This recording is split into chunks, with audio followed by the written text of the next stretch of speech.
name is Wyatt Huxford. I'm in the office professional. I grew up rodeoing. We team rope, and then when I graduated high school, I got a scholarship to go to college rodeo in Big Spring, Texas for Howard College.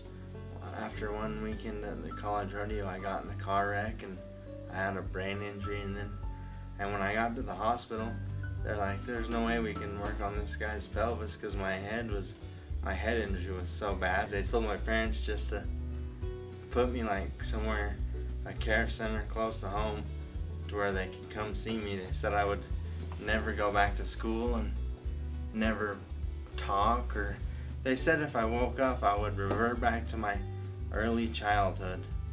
And so I feel pretty fortunate to even be just going to school again. It helps me in a lot of ways, helps me interact in life. I got the scholarship to kind of help me and get a course to like build some business skills for myself. So she teaches us like what the job force is actually like looking for, so that we can prepare ourselves. Come experience the power of technical education.